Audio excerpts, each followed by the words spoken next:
Ani Haji Ahmed Hussein jedhama ogeessa fayyaati dhalataa godina Baalee aanaa Agaarfaati akka argitanii miidhama guddanna irra gahee anallee akka waaqoo Kadiir irra gahe kanatti amma bultii 28tti Xaqlaay Ministeer Dr. Abiy Ahmed biiroo isaatitti iyyannoo galchee jira argitanii ammallee la bilsigina wanna sifat beek la adam faram iyyannoo galchee jira wanni iyyannoo kiyyaa imee isiniyaa ibsuu gaafa guyyaa argitanii 5/7 2018 kan argitanii mana qaasoo maansoo bootaa dhaloota kiyyaa mana haadha kiyyaa ani ijaare haati kiyya dabranii jiranii sadaqaa godha jedhee achitti argitanii gaafa 27 qidaamee achi dhaqee 15 booda hoolaa wayii bitee biraa deemee gaafa kana hoolaa qala jedhee gaafa an deebi'ee obboleessa kiyyallee argitanii karaa irraa qabanii argitanii ani gaafa san dhufee gaafa kana mana ollaa nuuroo tamaamoo bulee halkan mana sa'a 8tti balaayika jedhu poolisiin tokkoo fi ammallee gooddanyaan isaa ka qaasoo maansoo dalagan achii ka'anii usmaanaa ka jedhan milashii usmaanaa sheemaammaa ka jedhan milishaa halaafii qabatanii kilaashii qabatanii argitanii halkan sa'a 8tti intala amma mana kiyya galtu jaartii obboleessa kiyyaa jaartii amaantana argitanii ijoollee 3 qabdii ijoollee 3tti itti tumanii ijoolleen iyyitee jaartiin iyyitee sa'a 8tti bansiiftee keessa deemtee mana argitanii shaanxaa kiyya tarsaaftee meeshaa keessa laaltee eessa jira inni amma lubbuu balleessinaa jetteeni bakka inni jiru beeku jetteeni argitanii akkasiin rabbina baasee argitanii waan baalitti dalagamaa jiru laalamee warra dalagaa jiru qabalee keessatti argitanii anaan ammoo ganama sa'a 11tti bakka kan milishaa gandaallee kiyyallee yaaftee argitanii nuuroo kana ka'anii birabtuu bulee kana dullaan luka isaa kana caccabsitee miitee argitanii gurbaa abbiiraa kiyyaallee Ahmad Haji Alii ka jedhan tokkollee dullaan tumee balaayiin kun argitanii poolisa argitanii Agaarfaa irraa achi maddabamee achi taa'a tumaan biyya fixee akkasitti baqqaaqa shaanxaa kiyya ilma abbiiraa kiyyaa hawshoo ka jedhan Haashoo Muhammad ka jedhanitti fe'anii argitanii qaasoo maansoo ganda saabeen bakka argitanii biiroo isaanii san fidanii achi tiisbii duratti meeshaa gannaqanii meeshaan illee baay'ee na jalaa badee ammallee ilmuma abbeeraa kiyyaatitti argitanii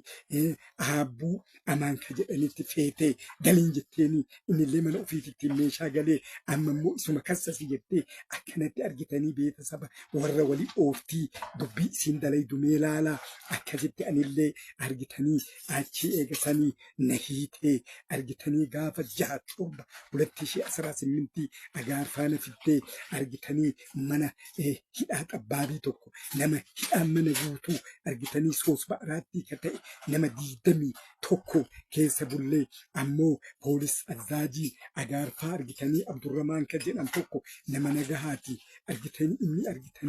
inni kun Abdurramaanii kun argitanii na qarqaarii na qoratee bayyanaa tokko waliin haqa na qoratee alii dhaqee roobe dhaqee itti dhiyaadhaa jedhee fotoo na kaasanii gadhiisanii namni natti dhiyaatu dhabamee akkasitti eegasanii bakka akkasitti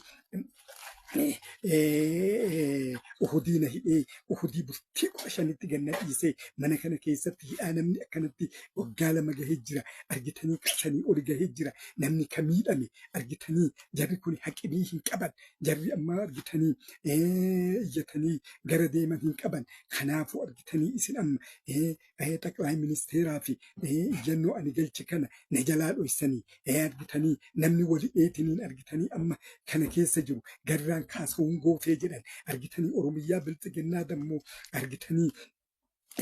kaffaaloo jedhan ammallee baara irratti ammalkanii biraanuu arfaasaa jedhan Agaarfaa irratti ammoo tsaggaa jedhan argitanii walidhanii argitanii baala irratti ammallee shifarraa jedhan polotikaa halaafii Agaarfaa irratti illee taganee jedhan kunniin argitanii jarri kun ammoo waradaanillee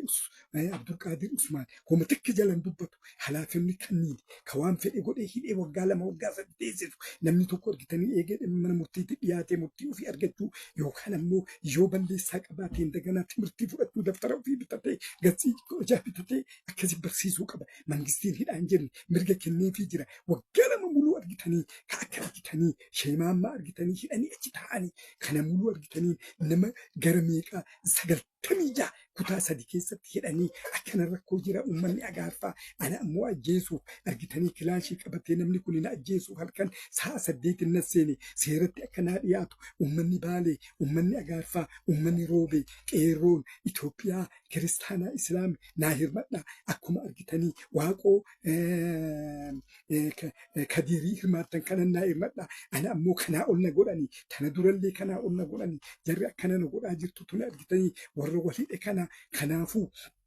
jabaataniitiniin qarqaarsa nuu godhuu qabdanii nu qarqaaraa ammallee isinii dabalaa waan isinii dabaluu jira ka amma xaqilaa ministeera kana na jalaa dhoysiti kana ammoo akka China gafanitti dubbiin kun akkanaa laalamu argitanii namni Itoophiyaawii jettan muluu keessan na qarqaaraa na ajjeesuun na deemtanii mana kiyya bakka maraa natti cuftee na ariitee maal jetteetanii gara agaarfaa na ergite seetan balaayiin kun waan jedhee ergi fuula haarawa jedhee indaganaa